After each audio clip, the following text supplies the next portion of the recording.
Assalomu alaykum. Bugun sizlar bilan Temir xotin asarini tahlil qilamiz. Asar hajmi unchalik katta emas. O'ylaymanki, unchalik vaqtda 1 soatda boshladik. Sharof Boshbekov 1951-yili 2022-yili yashagan.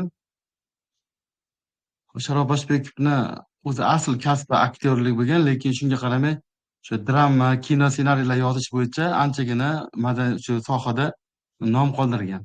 Agar kim ko'rgan bo'lsa, Yuzsiz degan kinosi bor. Erkin Komilov, Yulduz Hamidovalar o'ynagan juda ham unaqa temir xotindan qolishmaydigan darajadagi kino. Charxpalak degan serial bilmagan odam bo'lmasa kerak. Demak, Temir xotin Sharof Boshbekov ijodidagi eng shoh asari. Spektakl qilingan 89-88-yili, kinosi olingan 90-yili. Hozirgi kungacha shu o'zbek kinolarida ichida, shu klassik kinolarda ichida, teatrlarda ichida shu topda turadigan asar. Demak, rejissyorlar bilan tanishamiz. Demak, ular ko'proq sahna ortida qiladi, lekin Olimjon Salimov degan rejissyor, demak, shu teatr Temir xotin asarini birinchi bo'lib sahnalashtirgan. Hop, Isomat familiyasini. Mana shu inson demak kinosini sahnalashtirgan. Kino qilgan Murod Rajabov. Demak, teatrida, spektaklida Muhammad Solih Yusupov, bu aktyor hozir ham hayotlar. Shu inson teatrda rol o'ynagan va shu roli bilan tanilgan. Murod Rajabov deganda ko'z oldimizga shu Temir xotin kinofilmi keladi. Demak, Temir xotin o'zbekning azaliy dardlari haqidagi asar. Sharof Boshbekov, joylari jannatda bo'lsin. Filmimizni boshlaymiz. Temir xotin asari. Demak, asarda bu dramalar bilsang, shu o'qish uchun emas, ko'rish uchun, sahnada qo'yish uchun yoziladi. Va dramalarda shunaqangi ishtirok etuvchilar, Qo'chqor, traktorchi, qishloqda hamma taniydi uni. Hurmat taxtasida rasmi bor. Toshkentga 2 marta borgan va bu gapni asar davomida qayta ta'kidlaydi. Alomat 7 yil ko'zining nurini to'kib, mingta byurokrat bilan olishib yasaganman deb Olimjon va Qo'chqor tili bilan aytganda Olimtoy yasagan ixtirosi. Olimjon yosh olim, Qumri, Qo'chqorning xotini. Undan tashqari yana Sharofa, Saltanat, Suvon, Turobjon degan epizodik obrazlar bor. Asar qahramonlari ham u darajada ko'p emas. Yana bir narsaga e'tibor qaratamiz. Shu asar qahramonlari hammasi bitta joyda turgan paytida nomlarda ham adabiyotda shunaqa narsa bor. Bizni ko'zga ko'rinmaydigan qanaqadir ramziy ma'nolarda tanlanadi. Masalan, eng mashhuri bilsalaring, o'sha o'tgan kunlarda O'zbegoyim deb nomlanishi yoki kecha va kunduzda Qurbon bibi deb nomlanishi shunga o'xshagan ramziy ma'noda. Qo'chqor. Nima uchun Qo'chqor deb nomlayapti? Boshqa ismlari yo'qmidi? Qo'chqor bu qo'yni erkagi va Qo'chqor bu asar qahramonimiz oddiy shu chapani o'zbek, o'zini shu qishloqdagi eng zo'r fuqarolardan biri deb biladi. Xo'p, alomat ismi endi alomat robotga ko'ra Qo'chqor alomat ekanligidan keyin shu nom shunga nom bo'lib qolgan. Alomat bir. Olimjon o'z oti bilan Olimjon. Nima uchun Qumri deb qo'ygan? Rosa o'ylandim. Qumrini nimaga Qumri qo'ygan ekan deb, keyin bilsam bu musichaga o'xshagan qush bo'lar ekan. Ya'ni Qumrini o'sha payt o'zbek ayollari timsolida shu musichadek yuvosh, itoatkor degan ma'noda. Xo'p, teatrlarda bilsalaring sahna deydi, shu parda ko'rinishlari bo'ladi yoki parda yoki sahna. Birinchi parda, ikkinchi parda deb aytadi. Shukur Sharof Boshbekov o'zi aktyor bo'lganligi uchun demak sahnalarda juda ham aktyorlarni ham ixchamgina tanlagan. Keyin sahnalarda ham hop bitta manzara aylanaveradi. Masalan, bitta sahna ortiqcha o'sha teatr sohasini tushunadiganlar bo'lsa, ortiqcha ishga hojat yo'q. Aslida teatrda o'sha holat aylanadigan bo'ladi. Agar birinchi sahna bilan ikkinchi sahnaning o'rtasida boshqa ko'rinishlarda, ya'ni boshqa bittasi aytaylik dalada bo'lsa voqea, bittasida uyda bo'lishi mumkin yoki bittasida uyda, bittasida ko'chada bo'lishi mumkin. Lekin bunda ko'pincha shu hovli, mana tasvirlanayotgan hovli asarda boshidagi shu sahna ketadi va keyingi sahnalarda o'sha sahna deb ketaveradi. Qishloq oddiy kamtarona hovli, to'g'rida bir nechta ustunli peshayvon, o'ngda pastakkina ko'cha eshigi, oldinroqda yog'och karavot. Sahnadagi har bir jihoz, har bir buyumda nimadir yetishmaydi. Eshik deraza romlarining yarmi bo'yalgan, yarmini rangi o'chib ketgan. Yog'och karavotning bitta oyog'i yo'q, o'rniga g'isht terib qo'yilgan. Ko'rpa-yostiqqa yamoq tushgan. Piyolalarning labi uchgan yoki chegalangan. Choynakning jo'mragiga tunuka kiygazilgan va hokazo.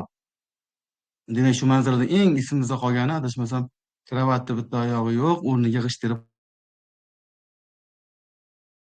qo'yilgan. Hafsalasiz, Qo'chqor befarq, negadir befarq. Xo'p, asar nima bilan boshlanadi? Asar o'sha Qo'chqorni xotini boylab qo'ygan, bog'lab qo'ygan. Nima uchun? Chunki u mastlik holatda kelsa, shunaqa mastlik har xil ta'sir qiladigan odamlar bor. Demak, Qo'chqor mast bo'lganda hech kimni tanimaydigan, to'polon qiladigan shunaqangi Qo'chqor odam ekan. Shuning uchun baylab qo'yilgan va xotini arazlab uyiga ketyapti. Xotini arazlab ketyapti. Yoshini aytishimiz kerak. Qo'chqorning yoshi 40 ta, Qumrining yoshi, ya'ni xotinning yoshi 35 ta va muallif ta'kidlaydi. Qumri degandan keyin yoniga albatta shuni qistirib o'tadi. Yoshiga nisbatan katta ko'rinadi. Hop, nima uchun katta ko'rinadi? Chunki og'ir sharoitda yashaydi. Undan tashqari Qo'chqor bilan Qumrini turmush qurganiga 16 yil bo'lgan. Masal deb aytiladi. Yana bularda 8 ta farzandi bor. Yana aytiladi 5 tasi turmadi deydi. Ya'ni 5 tasi paytlarda oddiy hol bo'lgan, tibbiyotda rivojlanmagandan bo'lsa kerak, 8 ta bola va 5 ta bola qo'shamiz, 13 ta bolasi bor ekan. 16 yillik turmushda 13 ta bola. Rekord. 13 ta bola, lekin 5 tasi o'lgan, albatta o'ladi bunaqangi sharoitlarda va 8 tasi nasib qilgan. Va eng oxirgisiga ham Turobjon deb ism qo'yilgan. Bizda ham o'zi ismlar har xil qo'yiladi. Masalan, Tursun desa Tursunboy, Turg'unboy degan ismlar oldin ko'p bo'lgan. Shu sababi mana shu. Nima uchundir saqlab qolish uchun irim qilib qo'yilgan. Xo'p, meni kim boyladi, men haqimda nima dedi degan gapni qo'yibman. Asarda tahlilga boshlaganmiz. Qo'chqor shu holatida, demak, yechib qo'yilishini, qo'lini yechib qo'yilishini so'radi, lekin yechmaydi. Sababi nima uchun? Chunki barasilab ketyapti va biroz turib o'sha mahalla oqsoqollari kirib, shunaqa nasihat qilib qo'ymoqchi. Kecha kelinda Qumrni shunaqa deb o'tgan. Siz buni ertalab uyga ketavering, o'zimiz kirib nasihat qilamiz, bir o'zgarsin. Xotinni ko'ngli bo'lmay, ertalabda bolasini olib, ogohlantirib aytib ketyapti. Shunaqa ketyapmiz, onamni uyiga ketyapman. Qolganlar maktabdan boradi. O'zbeklarga xos bo'lgan bitta odat bor. Ya'ni biz masalan siz yosh o'quvchi bo'ladimi, katta odam bo'ladimi, qanaqadir marosimga bormasangiz, ishtirok etmasangiz va ishtirok etgan odamni ko'rsangiz, shu birinchi bo'lib bu hammamizga qonimizga singib ketgan. Shunaqa aytamiz. Men haqimda nima dedi? Meni nima dedi? Va agar bizda ham xuddi shunaqa, bu faqat Qo'chqorga xos emas. Masalan, agar siz kimnidir maqtagan bo'lsa bu yaxshi, lekin agar sizni kimnidir yomonlagan bo'lsa, albatta sizda ham u uchun javob zarbalari bor. Hop, bunda ham xuddi shunday, meni kim boyladi? Meni sizni 6 kishi boyladi. Muhiddin aka, Safar aka, Muhiddin akani o'g'li 3 ta o'g'li, yo'q, o'g'li 2 ta o'rtog'i bilan armiyadan kelib ekan. Va men 6 kishi bog'ladik. Hop, Safar aka nima dedi men? Muhiddin aka nima dedi men? Muhiddin aka Qo'chqor emas, eshak ekan deb aytdi. O'zini ko'zi ukkiga o'xshaydi. Bu javob zarbasi. Safar nima dedi? Bu Qo'chqorga aql kirmas ekan deb aytdi.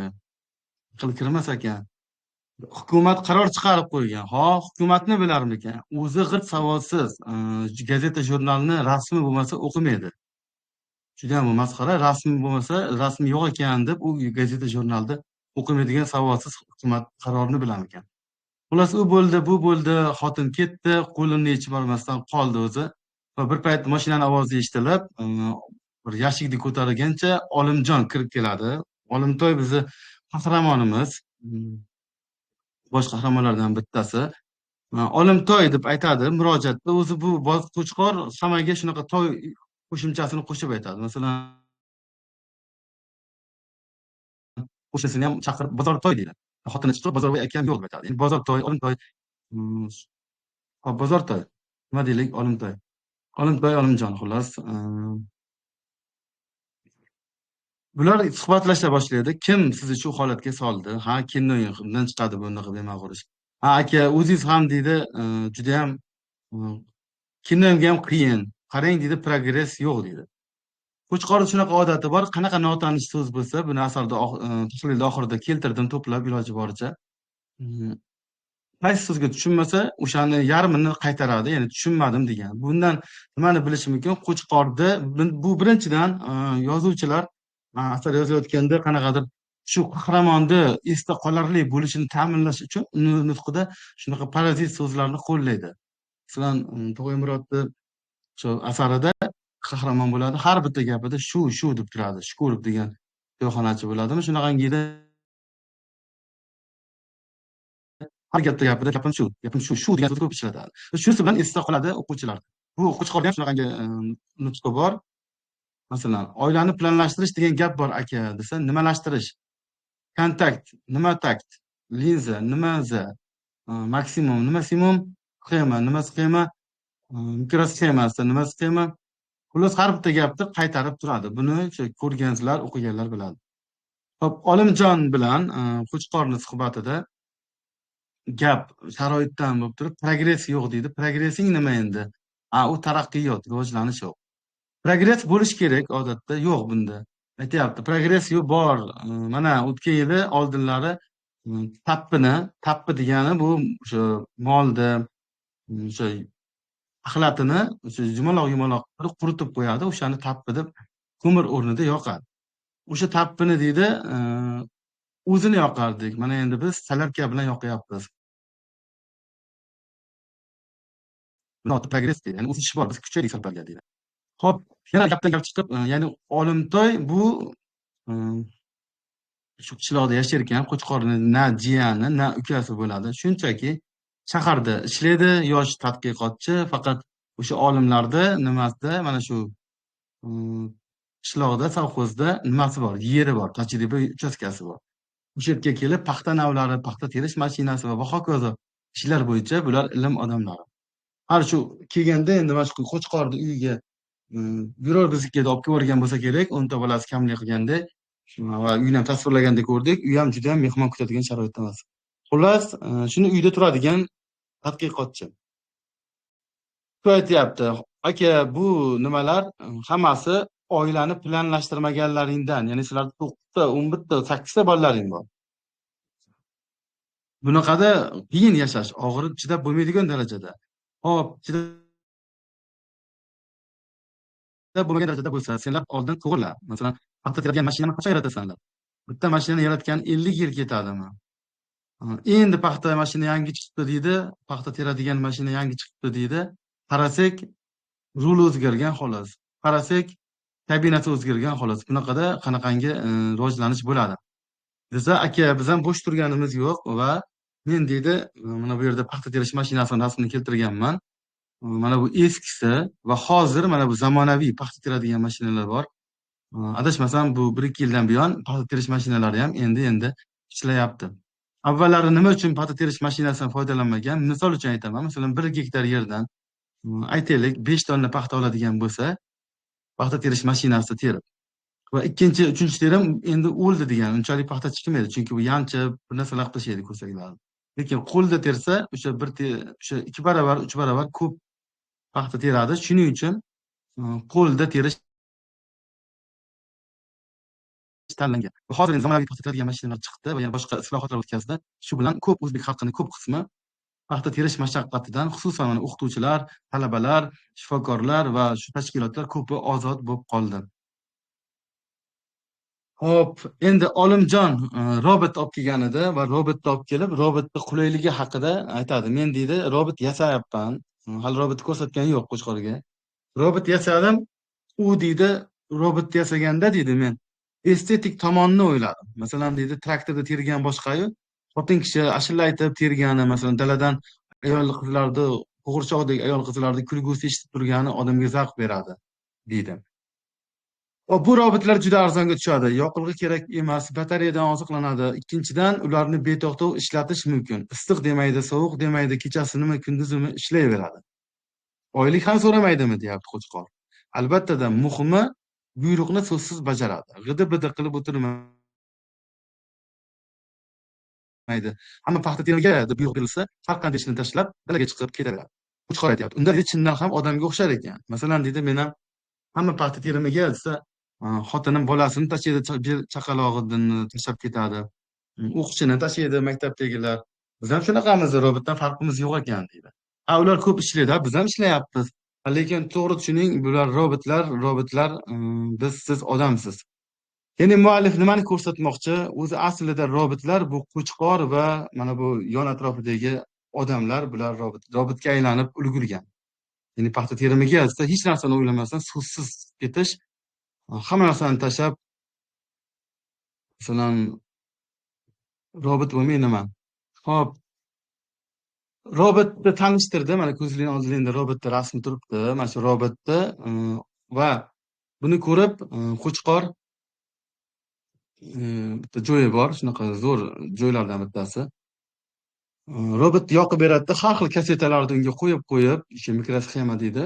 O'sha qo'yib, buni qanaqa ishlatishni o'rgatadida, o'zi hozir kelaman gaplashib turinglar deb chiqib ketadi. Va shu joyda endi xuddi bir chiroyli ayolni ko'rib qolgan, hayajonlangandan Qo'chqorni shu dialogi bor. "Xo'p, balomatxona, ayron ichasizmi? Zab kelib qolibsiz-da. Olimto'y o'zi bunaqa. Qumri bunaqangi" deb xotinini gapiradi. Olimto'y lekin juda savob ish qilyapti. Raka topsin. Raka topsin bu ham o'sha Qo'chqorni nutqidagi so'z. Baraka topsin degan so'zni qisqartmasi. Buni xotin xalaj, bola chaqa yil bo'yi daladan beri kelmaydi. Na dam olish bor, na bayram bor. Ertadan kechgacha ish. 3 marta kelyapti ish so'zi. Qor demaydi, yomg'ir demaydi, issiq demaydi. Bu yoqda issiq deganingiz 40 bo'lsa, paxtani ichida 50. Aytishgagina oson. 50 gradusda ichida paxtani dalani ichida yurish. Masalan, uyda turadiganlar 50 gradusda tushirishni aytaman. Yotib ham chidalmaydi, masalan, konditsionerlar yoqib olib ham chidalmaydiganlar bo'ladi. Temir bo'lib ketay, hali ham chidar ekan odamzod. Temir deganimga xafa bo'lmang tag'in, og'zimdan chiqib ketdi-da. Olimto'y shularni ko'rib chida olmadi. Odamlarni og'irini yengil qilaman deb kechalari uxlamadi. O'ziga o'zi gapiradimi, bir balolarni chizadi, bir men nomini ham bilmaydigan idoralarga qatnaydi. Kimlar bilan janjallashib, asabi qaynab keladi, raka topsin. Va mana bu joyga e'tibor qaratinglar, kimlar bilan janjallashib, asabi qaynab ketadi, deyapti. Ya'ni Olimjon yaxshi ish qilmoqchi, odamlarning yukini yengil qilmoqchi, lekin yana bitta joyda ham qaytarib aytadi shuni. Men deydi 7 yil bitta robotda ustida ishlab, kechalari uxlamay, byurokrat degani shu rahbarlarni aytadi, o'zini gapini o'tkazadigan. Byurokratlar bilan olishib yasaganman deydi. Ya'ni o'sha paytda ham ixtiro qilish osonlik bilan bo'lmagan. Masalan, ixtironi yaxshicha bechora qo'llab-quvvatlab turishmagan. Shunaqa gaplarni gapirib tursa, Qo'chqor olimto'y keladi, "Uchib qolibdi-yu" deydi. "Uchib qolibdi" deydi. Uchib qolibdi deganda nimadir aytyapti, shuni mashhur iborasi bor. O'zi deydi, o'zbek gapirsa hech kim eshitmaydi. Shuncha gapni kimga gapirdim? O'ziga o'zbek gapirsa hech kim eshitmaydi yoki eshitgani ham temiri bo'lib chiqadi. Bu ham bitta o'sha signal, bu teatr, shuni aytish kerak, bu spektakl, shu drama butun Sovet ittifoqi bo'ylab qo'yilgan hammasida. Sovet ittifoqiga nechta davlat kirsa, hammasida, hattoki Moskvada ham. Va mana shundan keyin qanaqadir nimalar o'zbeklarga bo'lgan shu paxta siyosati sal yengillatilgan. Sharof Boshbekov oddiygina haligi gap borku, temir tig'i yetmagan joyini qalam bilan oldi Alisher degan. Xuddi shunday uncha odam qilolmagan ishni Sharof Boshbekov qalami orqali, mana shu dramasi orqali tepadagilarni insofga keltira olgan. Chunki drama bu oyna. Hop, mana 5 parda shu bilan tugadi. Ikkinchi sahna o'sha joy, oradan bir necha soat o'tgan, yog'och karavotda Qo'chqor bilan Mullasivon o'tirishibdi. Hop. Mullasivon o'tirishibdi.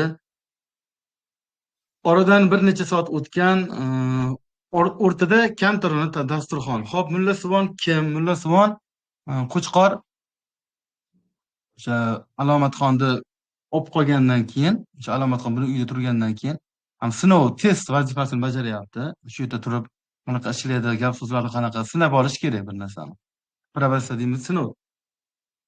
O'sha paytda Olimtoyda, Olimjonda quloq miyasini yeb va bir narsalar qilib tushunib-tushunmagan holatda nigohimga olay deb bahona qiladi. Ya'ni biz Qo'chqorni bu bilan, bu mana shu harakati bilan biz buni afandi bo'lsa, ikki xil afandini tanganing ikki tarafi bor degandek, afandi, o'zbek afandisi bir qarasang o'ta dono, bir qarasang o'ta ahmoq bo'ladi. Ya'ni o'ta donolik qilib boylarni chuv tushirib kuldiradi yoki ahmoqlik qilib chuv tushiradi, odamni kuldiradi.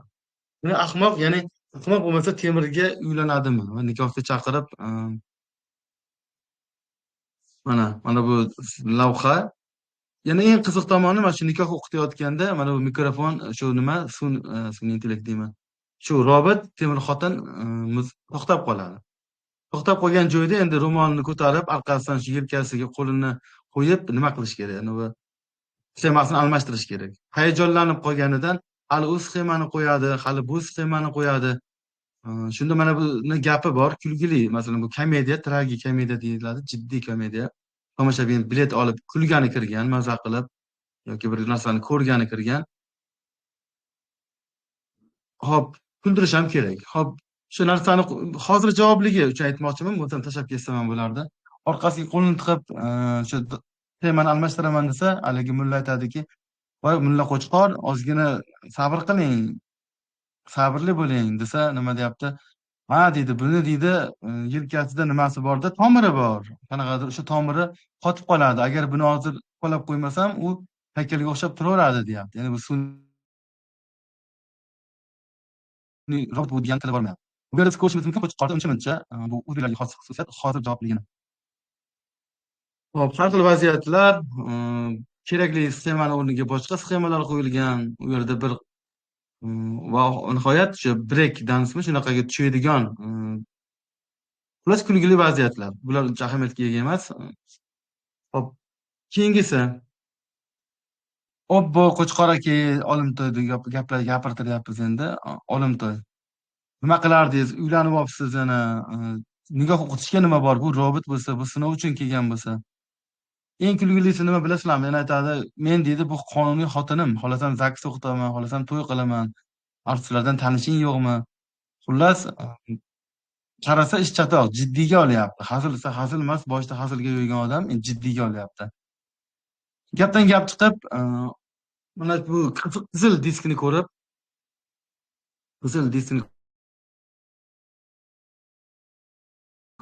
olimpiya qo'rqib ketadi, aytadi. "Xo'p, mana bu diskni qo'ydingizmi?" deydi. "Bu nima? Bu US, ya'ni universal elektron sxema. Nima bo'ladi buni qo'ysa? Alomatga o'shani qo'ysang bo'ldi. Boshqa mikrosxemaga hojat qolmaydi. Hammasini o'rnini bosadi." Ya'ni bu xuddi odamga aylanib qoladi. Robotdan odamga aylanib qoladi. Fikrlaydigan odamga aylanib qoladi. Hop, buni nimasi yomon? Yomon albatta. Chunki deydi, Olimtoy aytyapti. Endi bir tasavvur qilib ko'r. Millionlab robotlarni kallasi ishlab ketadi buni, agar shu diskni qo'ysang. Hamma gap shundaki, fikr qilsa, aqlini taniydi. Aqlini tanisa, ko'zi ochiladi. Ko'zi ochilsa, ularni boshqarish mumkin bo'lmay qoladi. Ana shuning uchun Qo'chqor aka, robotligini qilish kerak. Buyruq berildimi, bajarsin. Uyog'i bilan ishi bo'lmasin. Ularni tanasi, qo'li, oyog'i mayli ishlasin, lekin kallasi ishlashiga yo'l qo'ymaslik kerak. Mana shu gaplarni mana qaytadan o'qisalar ham bo'ladi. Bu gaplar kuchli gaplar va bu gaplar robot haqida aytilmayapti. Bu gaplar o'sha paytdagi omma, masalan, paxtaga yugurib ketadigan, o'z haqini tanimaydigan o'sha ommaga qarata aytilyapti. Masalan, qo'y deb aytiladi, o'zbeklarda buni hamma biladi. Ruschasiga baran deydi. Nima uchun? Chunki qo'ylar qayoqqa haydasa shu tomonga qarab ketaveradi. U boshlovchisi bilan bitta serkasi o'sha qayoqqa ergashsa shunga qarab ketaveradi. Ular boshqarish oson. Bittasini boshqarib qo'ysa bo'ldi. Misol uchun, qo'y ham hattoki unchalik emas. Qo'y ham bir-biriga ergashmaydi unchalik. Lekin qo'y juda ham yuvosh, qayoqqa haydasang ketadigan va o'sha serkasini topib olsa bo'ldi. Hop, robotga shu disk haqida. Endi bizda adabiyotda shunaqangi narsa bor. Masalan, agar deydi yozuvchi bo'lsang deydi, devorda miltiq osilib tursa deydi, shunda deb tasvirlayapsan, miltiq osilib turadi degan bo'lsang, o'sha miltiq qaysidir sahifasiga borib turib otilishi kerak deydi. Agar otilmadimi, unda shu miltiq osilib turadi degan gapni ishlatmagin degan gap bor. Adabiyotshunoslikda, adabiyotda. Demak, bu mana shu disk US, ya'ni universal elektron sistema 4-sahnaga borib turib ishlaydi. O'sha mashhur gipnoz voqeasida, gipnoz o'sha sahnasida. Endi unda xuddi odamdek fikrlab, odamga o'xshab olib qo'chqor bilan gaplashadi. Hop, tez gapiryapman, o'zi tez gapiraman. Tushunyapsizlarmish qilib. Hop, Saltana. Mana bu kim? Hop, asar qahramonlaridan yana bittasi Saltanat degan xotin. Nima uchun unga Saltanat deb ism qo'ydi? Endi bu ham qanaqadir ramziy ma'nodadir balkim. Judayam o'sha nimani tili bilan aytganda, Qo'chqor tili bilan aytganda, mahallani urishish bo'yicha chempioni, og'ir vaznli chempioni. Shu xotin chiqib turib, men rosa hayron bo'ldim. Ochig'i birinchi marta o'qiganda sezmas ekan. Buni faqat shu qishloqda yashaganlar tushunishi mumkin. Saltanatni nima uchun qo'shgan bu epizodni bu yerga deb o'yladim. Chunki oddiy narsani aytadi. To'g'rilaring deydi, biz uyga kirib nima qilyapti, narsalarni yeb ketyapti. To'g'rilaringni boqishim kerakmi, eplasam boqib o'tir. Bo'lmasam qo'yib yuborma. Shuni janjalini qilib kelyapti. Shunda mana Qo'chqor ham bo'ladi. Buni oldida Olimtoy ham bo'ladi va Olimtoy shu aqllilik qilib va balkim sinash uchundir. Mana bu nimaga borib, Temur xotinga haligi urishadigan bitta disk bo'ladi, bitta sxemasi. Og'zingdan qoning kelgur deb qarg'ashni biladigan shunaqa sxemasi bo'ladi. O'shani qo'yib qo'yadi va shu xotin, Temur xotin bu xotinga bas kelib chiqarib yuboradi bu yerda. Xo'p, maqsad nima? Mana shu yerda e'tibor bersa, bitta gapiga e'tibor berdim. Mana bu gap, qaranglar. Saltanatli gapi. Ha, aytib qo'yay, traktor sabilingizni garajga olib borib qo'ying. Sensiramayapti, sizlab gapiryapti, ayolligida turibdi. Tartar qilasiz, yarim kechasi kelasiz, tartar qilasiz, kallai saharlab hammani uyg'otib yuborasiz. Bir indamaysan, ikki indamaysan, buning oxiri bormi o'zi, yo'qmi?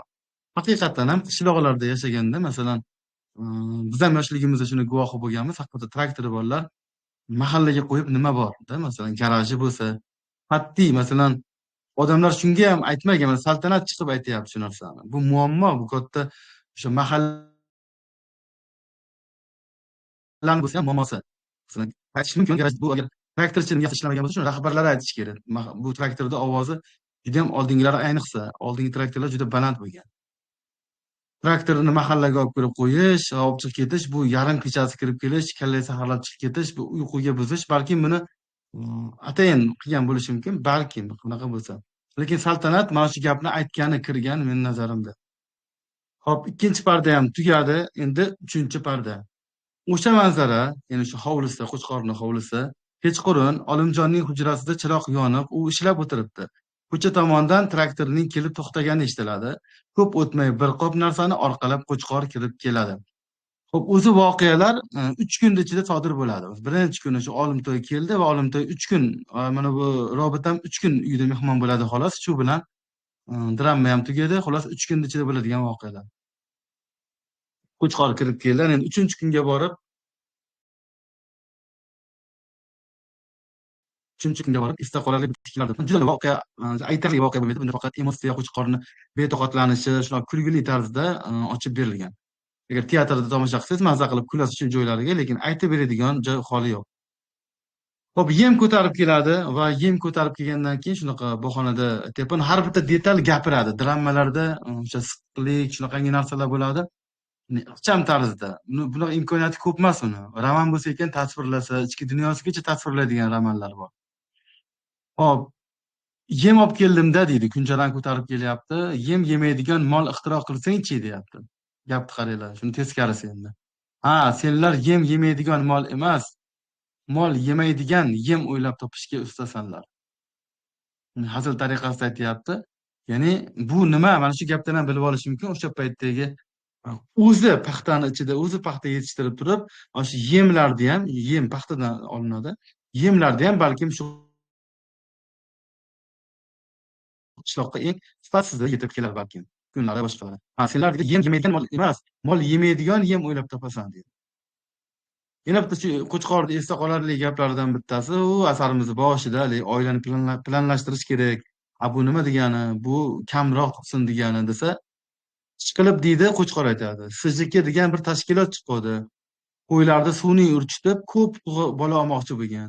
O'shanda shunaqangi qilib ko'rganda, qo'ylar ko'ppan, lekin zoti aynib, duvarak-duvarak, kichkina-kichkina bo'lib, bolalari sifatsiz bo'lib ketgan deydi va o'sha voqeaga ishora qilib aytyapti. Bir qarasang qo'ylarga qarab ko'p tug' deysanlar, bir qarasang o'zbekka qarab kam tug' deysanlar. Bu o'sha Qo'chqorni esda qolarli gaplaridan bittasi.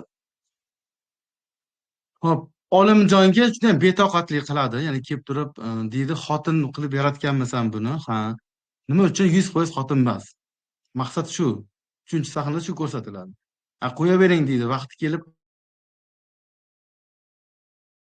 ajab emas, magazinlarga ham chiqarilsa. Mana o'shanda sizga o'xshagan so'qqaboshlar magazindan xotin olaveradi. Mana shaxsiy tomorqa uchun kichkina traktorchilar sotilyapti. Bu ham shunga o'xshagan narsa. Ya'ni xotin qilib ham robotlar yasaladi kelajakda demoqchi va bu hozircha adashmasam bor. Shunaqangi sotuvda chet el davlatlarida bor.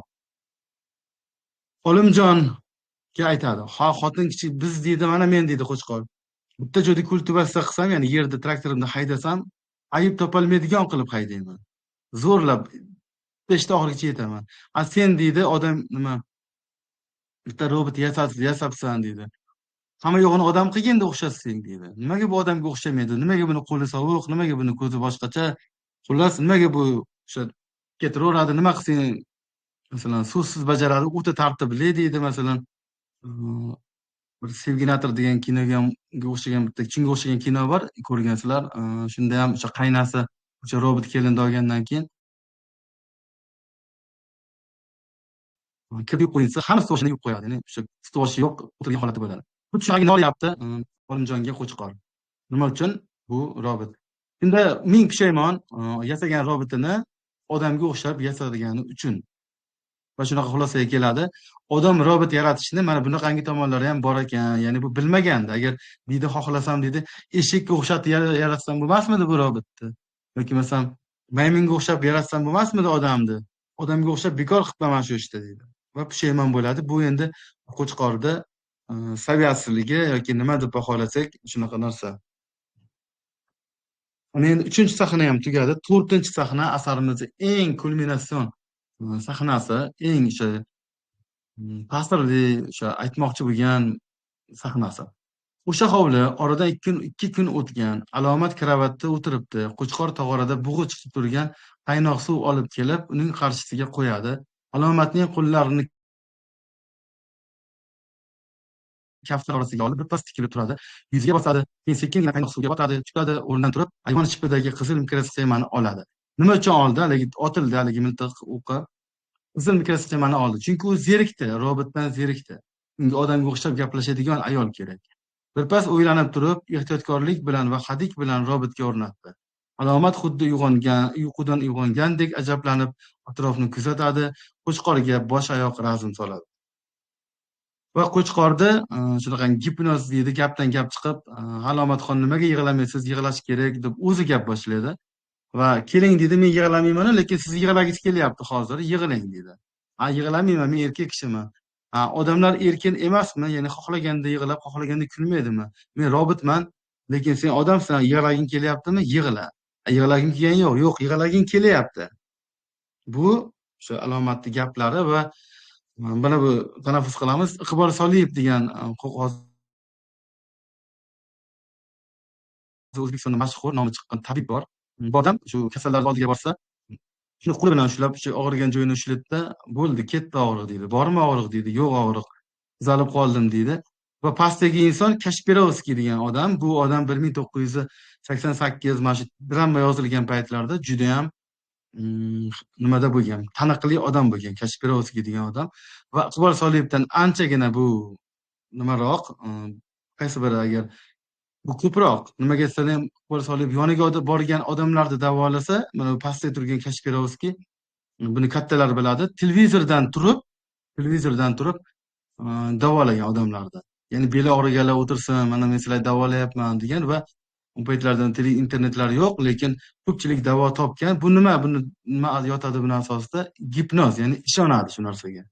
Gipnoz degani bu, masalan, sizni tishingiz og'rimayapti, sizga qarab, tishingiz og'riyapti, sizga qarab, yo'q, tishingiz og'rigani yo'q, soppa-sog'siz desa, u miyasiga shunday buyruq berib tuzaladi. Hop, asarning kulminatsiya qismi Alomatxonning Qo'chqor o'yini gipnoz qilish jarayonida yashiringan eng kulminatsion qismi. Bunda nima bo'ladi va shu gap so'zlarni o'qiymiz. Hop, judayam ifodali o'qimayman. Judayam ifodali emas, xullas. Buni Gulshoda Tojidinovaga aytsak, zo'rlab o'qib berardi balkim. Yig'laysiz, chunki juda ezilgansiz. Yuragingizga qil ham sig'maydi. Ichingizdan bir nima toshib kelyapti. Ya'ni odamga o'sha o'zini, nima deydi? O'sha odamni, xohlagan odamni siz ham misol uchun o'zingizni eng yaqin odamingizni yoki o'zingiz misol uchun bir eng o'sha nozik tomonlarini aytsangiz, ko'ziga yosh keladi. Hech kimni rahmi kelmaydi, birov dardingizga sherik ham bo'lmaydi. O'z yog'ingizga o'zingiz qovurilib yashayapsiz. Aftangoringizga bir qarang. 40 ga kirgan qirchillama yigitsiz. Ko'rgan odam sizni 50 dan oshgan deb o'ylaydi. Qurib, qaqshab boryapsiz. Esingizni tanibsizki, tinmay mehnat qilasiz. Lekin hech biringiz ikki bo'lmaydi.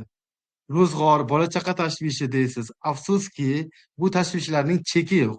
Faqat ham 8 ta bolani o'zi 2 ta bolasi borlar, hozirgi kunda 3 ta bolasi borlar qanaqa yengil sharoitda yashab turib.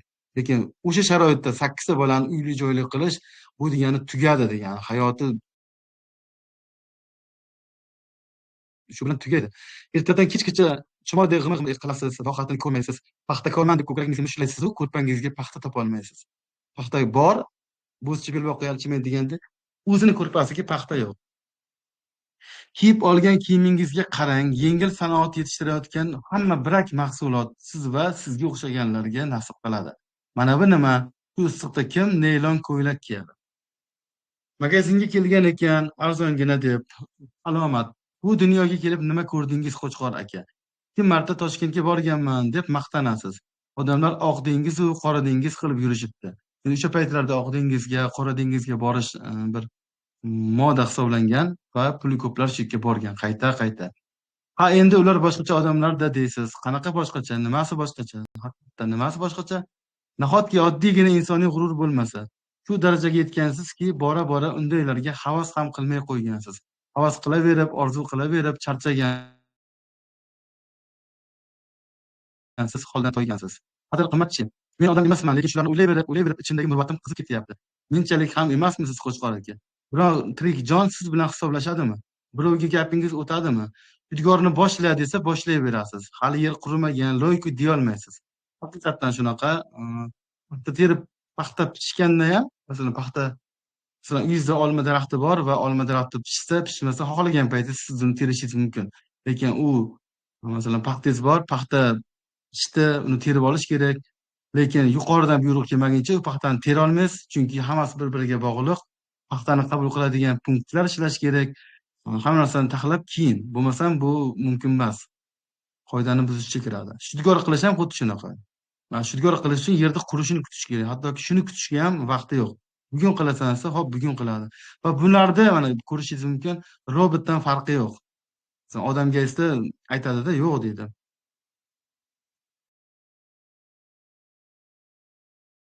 To'y ma'rakalarda poygakda o'tirasiz. Ulug'larga tayyorlangan dasturxonga yaqinlasha olmaysiz. Joyingizni bilib o'tirishga majbursiz.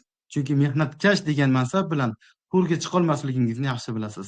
Shlyapa kiyib galstuk taqqan ketmondasta ham sizni haqoratlashi, tahqirlashi mumkin. Alam qilmaydimi?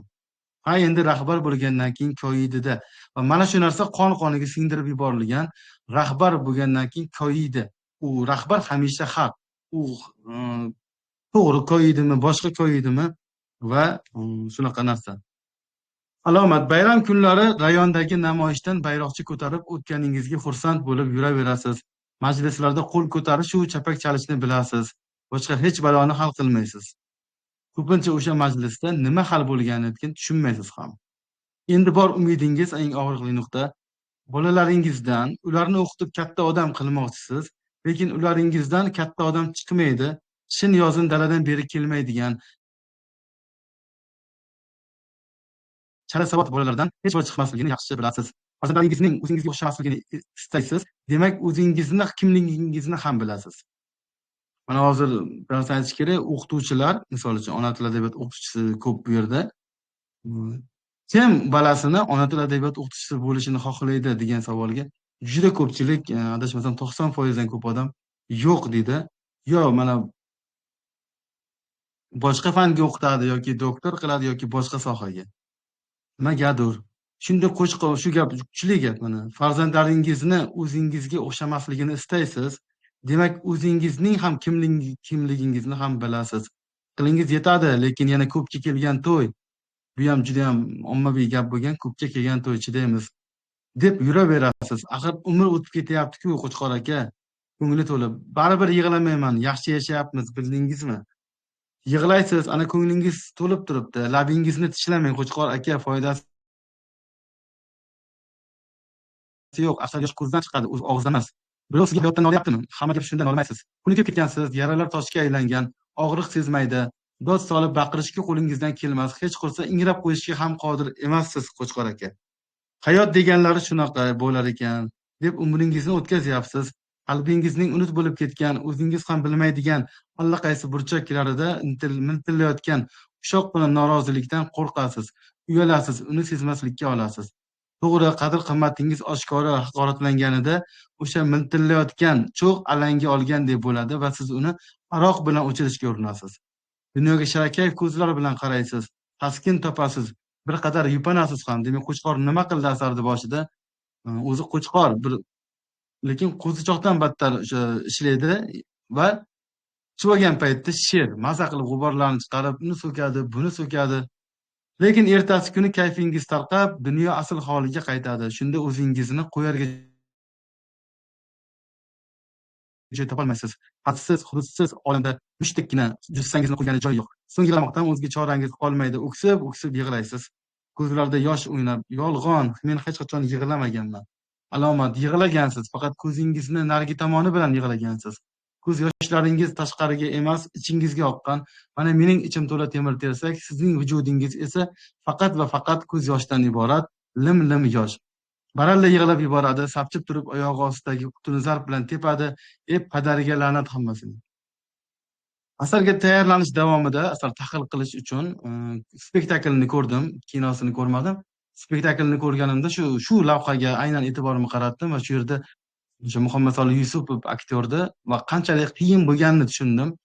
Chunki teatrlar jonli qo'yiladi, ular yozib olinmaydi. Pekka borsa jonli qo'yiladi va tomoshabinga jonli ijro kerak. Hozirgi masalan aktyorlarga o'xshab aktyorlikda eng qiyin tomon shu. Kulib berish hamma qo'ldan keladi, lekin vaziyatga tushib turib yig'lab berish bu uncha-munchasiga emas. Masalan, shu spektaklni ko'rganda tabiiy yig'lagan ekan. Shu aktyorning ijrosini ko'rdim. Va oson narsa emas. Tasavvur qiling, siz rolga kirib, bu har safar mana shu og'riqda mana shu narsani his qilish kerak. Tasavvur qilib, keyin ko'ziga yosh keladi odam. Mana hozir o'qidim, sal ta'sir qilgan bo'lishi mumkin, lekin buni joyiga qo'yib ijro qilinsa va buni tasavvur qilib ko'rilsa, odam yig'laydi haqiqatan. 4-pardamiz ham tugadi, 5-parda. 3-kun Qo'chqor yana ustunga bog'lab tashlangan, hovlida boshqa hech kim yo'q, u o'ziga kelib atrofga razm soladi. Nima uchundir bu joyi olib tashlangan ekan men o'qigan kitobda, lekin originalida Qo'chqor yana ichib keldi degan joyi bor ekan va Qo'chqor yana ichib kelib to'polon qilgani uchun shu qo'ni-qo'shnilari, olim-to'ylar boylab ketadi buni. Xo'p, eng qiziq tomoni bu ham komediya, demak, Qumri degan xotini asarning boshida va asarning oxirida ko'rinadi. Lekin shunda bo'lganda ham bu narsa kerak, chunki asarning boshidagi 3 kun oldingi Qumri balki 3 kun oldingi Qumridir, lekin 3 kun oldingi bu Qo'chqor endi sal boshqa odam. Chunki bu 3 kun ichida Alomat bilan, Robot bilan muloqot qildi. Olimto'y bilan muloqot qildi va bir nechta yangiliklarni bildi. Va yana o'zbeklarga xos bo'lgan bitta shunaqangi narsa bor. Faqat o'zbeklarda ko'rganman buni. Sizda ham bo'lgan bu hayotingizda. Kimgadir qaysidir ma'lumotni aytasiz, yangilik ma'lumotni va 3 kundan keyin u sizga aytadi shu narsani. Bilasanmi, mana bunday, mana bunday. Keyin kulasiz. Bu gapni o'zim aytdim senga. Va hokazo. Shunga o'xshagan o'zbeklarda shunaqa odat bor va Qo'chqor o'zbek, 100% toza original o'zbek va Alomatni Qumrini o'tkazib olib turib, o'zidan aqllini yasab turib, sekin endi nimalar haqida gapira boshlaydi. deydi, bilib ol deydi, hamma odamdan deydi, bilasanmi, dunyodagi barcha jon o'zidan elektromagnetik to'lqinlar tarqatadi. Odam ham tarqatadi, sen bilan men ham tarqatamiz, bola chaqamiz ham. Hop deydi, idorani tepasiga deydi, idorani tepasida nima bor bilasanmi? Kaptarlar bor, qushlar bor. Ha, o'qimagan bayroq bor u yerda. Idorani tepasiga deydi bitta lokator o'rnatishimiz kerak. Nimaga lokator? Lokator bu hamma to'lqinlarni qabul qilib oladi. Mana deydi, 40 yildan buyon sen chiqaryapsan elektromagnitni. Men chiqaryapman, lekin u hech kim eshitmayapti, hech kim ishi bo'lmayapti. Eshitma chiqaryapti, Toshmat Abdurayim, Mamarayimlar tarqatyapti. Lekin qabul qiladigan apparat yo'q. Endi demak, meni fikrimcha deydi, har bitta idorani tepasiga bitta bayroq, bitta lokator, bitta bayroq, bitta lokator qo'yishimiz kerak. Ya'ni qishloqdagi odamlarni ham gapini kimdir eshitishi kerak. Bu qishloqdagi odamlarni ham gapini kimdir inobatga olish kerak. Ular bilan ham kimdir hisoblashish kerak degan ma'no chiqadi. Hop, mana bu yerda Olimtoy kuyunib tushuntiryapti. Ya'ni robot alomat 3 kun bo'yida ishlab yuradi va paxta terim boshlangandan keyin birinchi kuni paxta terimiga chiqadi. Paxta terimiga chiqib yonib ketadi. Nima uchun yonib ketadi? Nima uchun kuyib qolmadi yoki bir joyi ishlamay qolmadi? Chunki o'sha paytda buni kattalar biladi. Ishonmasangiz buvingizdan yoki ota-onadan yoshi kattalar biladi buni. Juda ko'p paxta paytida bu Tog'ay Murodda otamdan qolgan dalalar degan asarida ham bor. Ko'p ayollar, bu statistika ma'lumot, ko'p ayollar o'z joniga qasd qilgan mana shu og'ir mashaqqatli mehnatlarga chidolmasdan. Va qahramonimiz ham o'z joniga, ya'ni qasd qilmaydiku, yonib ketadi. Kinosida bo'lsa yonganini ko'rsatadi, yonib ketadi. Alomat tutab yonib ketadi. Ko'tara olmaydi shu narsalarni. Va kelib malomat qilyapti, sen aybdorsan. Chunki sen buni, bu men yaratgan robotda 7 yil mehnat qilib yaratgan robotimni sen uvol qilding. Sen ilm fanni dushmanisan. Sen deydi, buni ishlatding, tappi qildirding, cho'ytayar ko'p mol holga qarattirding, boshqa qilding, uy tozalatding, ovqat qildirding. Kamiga deydi, dalga borib ishladi deydi. Dalga borib ishladi, bu robot deydi, bu temir yonib ketdi bu deydi. Hop, alomatxon tutab ketgach, Olimtoy jahl bilan Qo'chqorovoyga tanbeh beradi. Alomatning yo'q bo'lishida Qo'chqorovoyni ayblaydi, Qo'chqorni. Ertalabdan kechgacha tinmadi-ya. 1 minut dam olgani yo'q bechora. 1 minut yuv tozala, tik, yama, supur. 1 chaqirim naridan suv olib kelib kir yuvadi. Mana suv ham uyda bo'lsa ekan.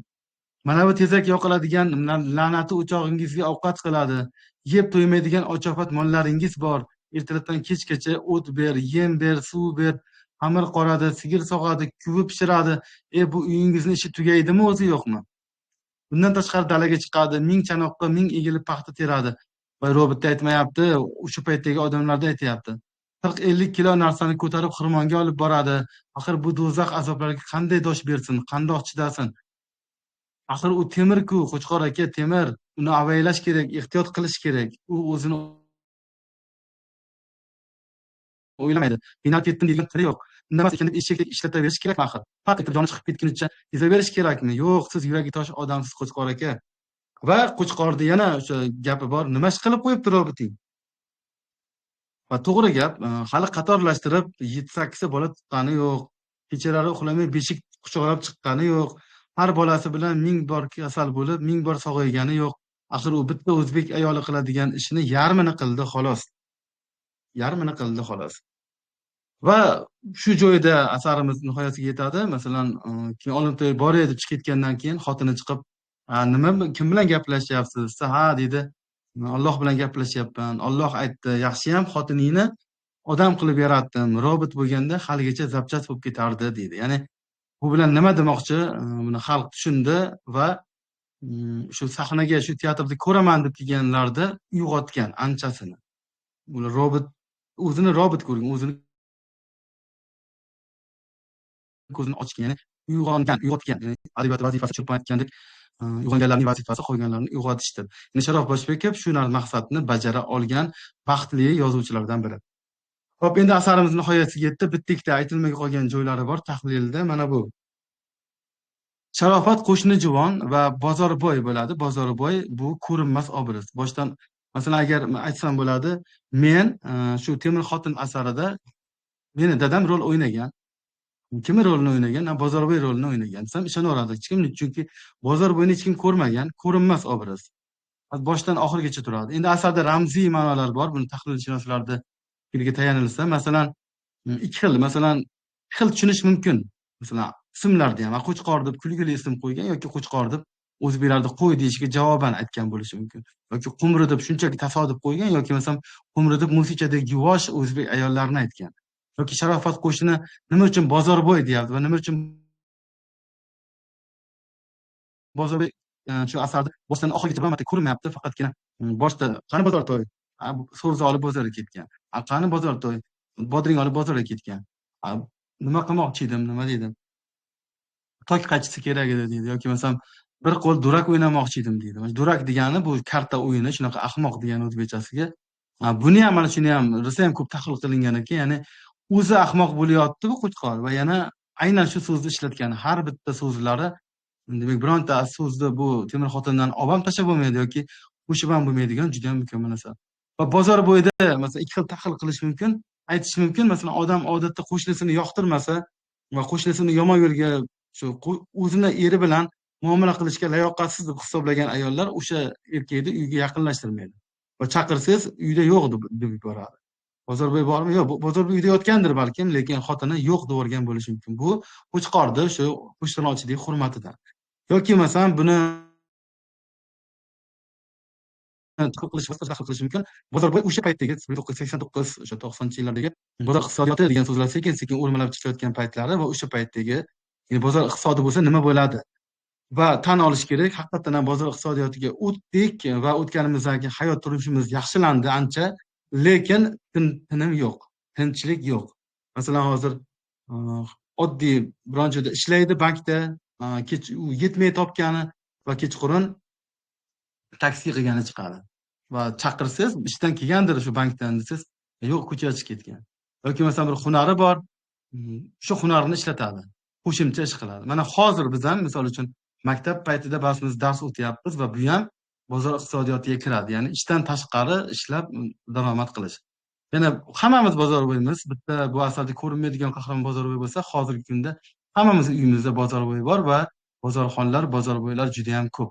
Umuman bo'sh vaqti yo'q. Hamma vaqtda vaqt bu pul deb aytganlaridek. Mana bu yerda o'sha ro'yxatga keltirishga harakat qilganman. Progress, planlashtirish, nimalashtirish va shu Qo'chqorga notanish bo'lgan ilmiy so'zlar va bularni o'qiganimizda shu asar esimizga tushadi. Kompleks, plastik, mikrosxema, prinsip, bir xil prinsipda ishlaydi. Kontakti tegmay qolyapti deydi. Maksimum, gipnoz degan so'z, ko'zing nimadan yasalgansa, kvarsdan deydi, yana monosonik degan so'zlar bor va hokazo. Xo'p, shu bilan asarimiz tahlili o'z nihoyasiga yetdi. Biroz turib chat orqali o'sha bitta 5-6 ta testlar bor va yana sizlarni fikr mulohazalaringizni eshitamiz, sizlar bilan birgalikda tahlil qilamiz. E'tiborlaringiz uchun rahmat.